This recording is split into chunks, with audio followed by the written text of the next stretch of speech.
Hello, digital card fighters. This is Kyle D from Ride My Avatar, bringing you more Cardfight Vanguard Zero deck profiles. We have recently. This brought out a very great new set. We got the Limit Break set. So we got Gold Paladins, Narukami, Angel Feathers, and Great Nature. So today's video is on Narukami. I play in IRL as well, so I despise Narukami's existence in Standard, but for some reason, this deck likes me. So, confirming deck right now, here is my build. Yes, I am also using the Renta build to show off the video of what the ideal deck will be once I have it built, but there are substitutions that I recommend, like I will show that over with later. So first, our starter is Lizard Soldier Saishu. Basically gives you a rear guard that pretty much snipes MLB's Wingull or any grade 1 you need to get rid of. So when the attack this unit boost hits Vanguard, Counterblast 1, put it into Soul to retire one of your opponents grade 1 or less.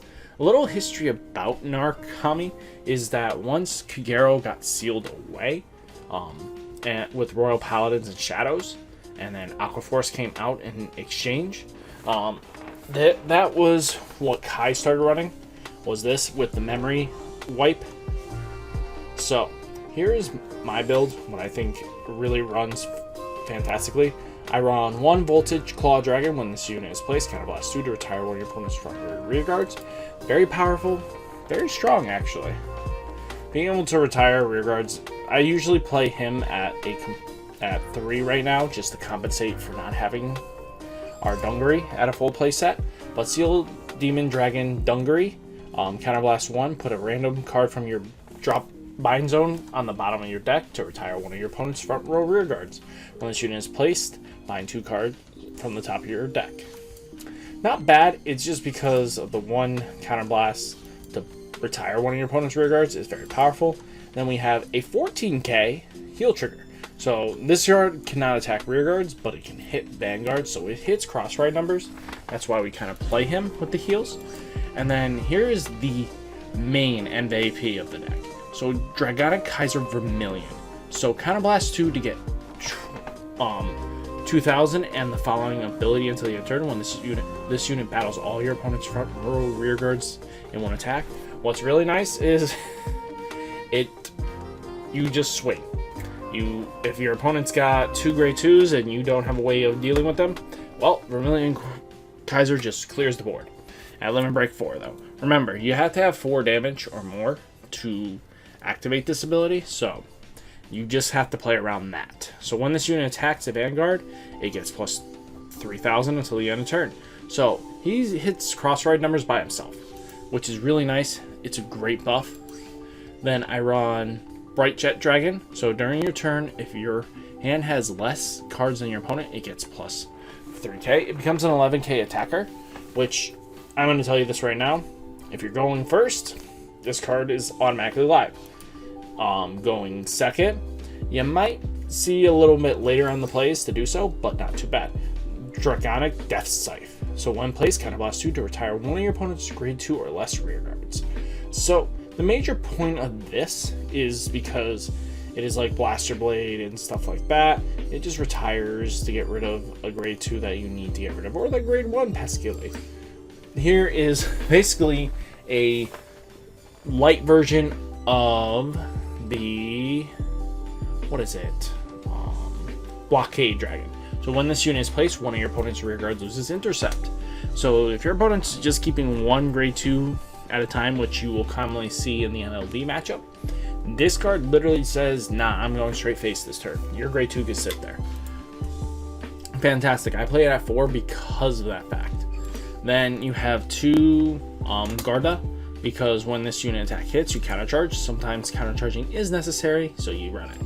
Then we have Stormy. So when your opponent's rear guard is retired by card effect, this unit gets plus 3k. So we have 1 unit here that retires, this unit retires, and this unit retires. So you got 1, 2, 3, 4, 5, 6, 7, 8, 9 sources to trigger the retirement, which is really good, very powerful. Then we run 1 Rising Phoenix because Soul Blast to draw a card. You will not bear. The only reason why we also run that 1 is besides the fact that it's a 5k. Soul Blast, draw a card. It's too heavy a cost to be able to do this more than once a game. So, and then we were on Desert Gunner right in. So when this unit is placed, one of your opponents loses. The same thing as the grade 2 here. Basically they combo well together because you play 1, boom, boom. Now both of them are off, and you now swing for games. Then you have gold, which is your PG, and I already did a brief on Saishi. So that's the deck, and we're gonna go into battle. This deck won't cost much because of the fact that we're only gonna lose 2,400 if we win. And right now we are Legend 4, which is, I know, it's not that high, but again, that's just basics when you're trying to build and everything like that. Hopefully we get a good game so that we don't have to sit here and record it more than once. But hey, that's what happens. Ooh, I think this is edgy side character. Interesting. So we're gonna go second. So let's see. Ooh, it is Shadow Aichi. So this is the first time I'm actually facing shadows with this deck. Okay, not a terrible hand. Our lineup is good. We have our Vermilion, which is very needed. We run the draws because our deck can go the distance and just keep constant board wipe. Because if you keep taking out their grade 2 lineups, they don't have much else to hold you back. So again, this deck is definitely a tier 1 contender right now because of the abilities it can do. Ooh. So that's cool. So it lets you know when you're drawing into your paw print cards, basically. Blue's Clues, if anybody knows that. I found a clue. Blue's Clues. You see Blue's paw print anywhere? I do. Right there. Ooh. We were almost double clicked that way too quickly. Ooh, nothing good on that swing. That's fine. Okay. So he's gonna ride his Blaster Blade because that's what he does. Blast to Dark, I mean. So we kind of have the advantage in this situation just because once he starts pushing us for that 4 damage, we can actually, with the 2 PGs in hand, we kind of have the advantage. Ooh, that Nemain's going to be very important. So what is he going to discard? Probably the... Ooh. Means he's got another one in hand. So he's trying to dig for something. So that 5k ain't going to do much here. When we come down, this will be 11k. This will be our main ride unless we get something good. Ooh, I did not need him to build this sports state right now. Okay. He's keeping her protected. I don't understand why. Ooh, PG, nothing good there. So, oh, come on, a trigger would have, no, didn't matter, he would have hit. So, a heal trigger would be nice just to make this insult to injury. No. So, let's see. We have some decent plays we can do right here, and I kind of see what we can do. So, right now, depending on where we sit is the question here. So, we're gonna play you. Oof. We do not have enough. Wow. He's literally above us. Dang. Draw trigger, so we at least get to hit a second point of damage here.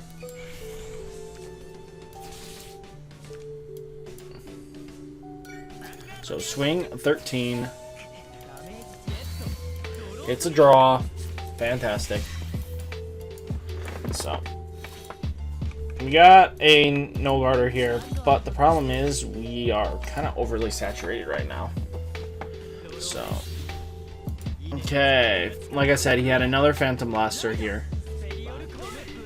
Okay, 1, 2, 3. He can retire here just to add that at a critical, but I don't know if he will. You can call 2 units. Costly sacrifice to kill a grade 2. I don't think that would be the smart play in this situation, but we'll have to see. Nope, he's definitely going to sit there. Either he's going to kill off the main, or he's going to kill off the grade 3 Bahar. Yep, he killed off the Bahar, so he's not going to activate the skill. I would be very surprised if he did. So,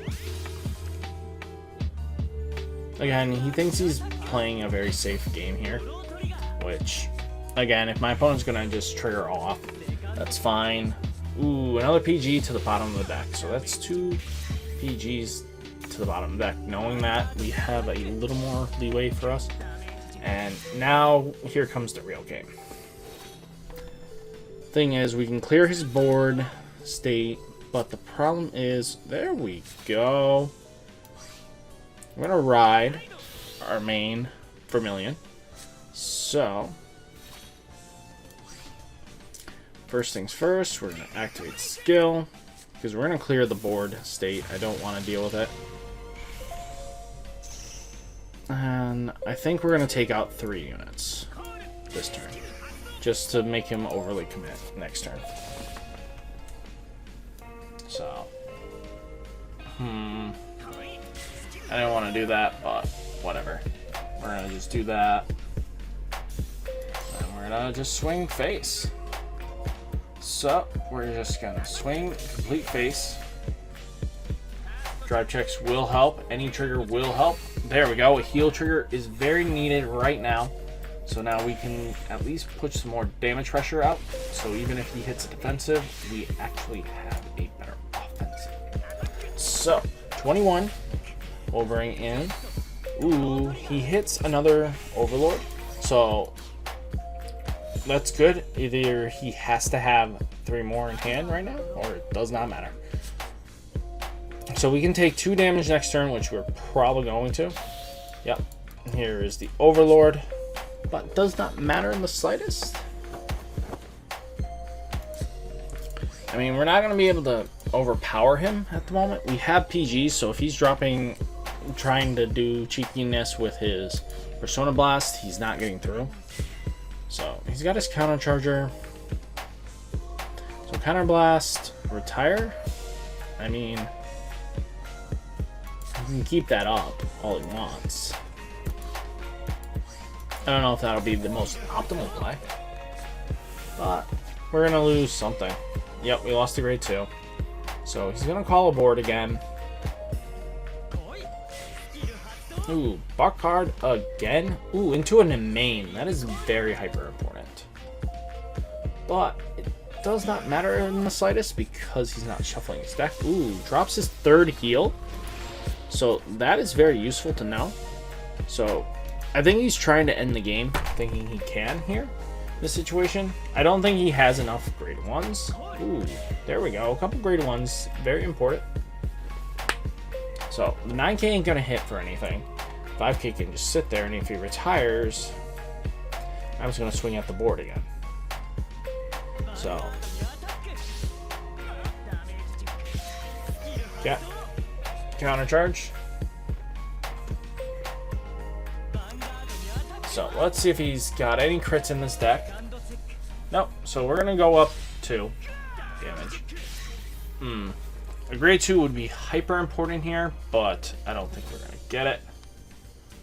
So we're gonna have to bet on healing out. Yeah, like I said, we weren't gonna get that. So ride a skip. Activate skill.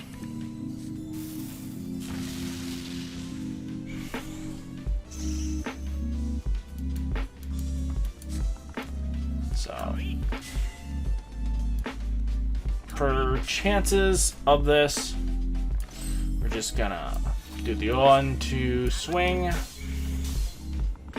21 first check. Ooh, that's a PG. No trigger on top of that. Oof. It's gonna be. Oh, come on.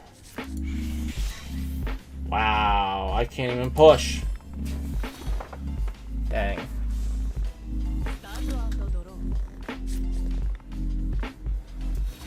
So he's got 3 ways to Sunday just to swing at us, and it's not even funny right now because he's got this if we don't hit a heal at this point.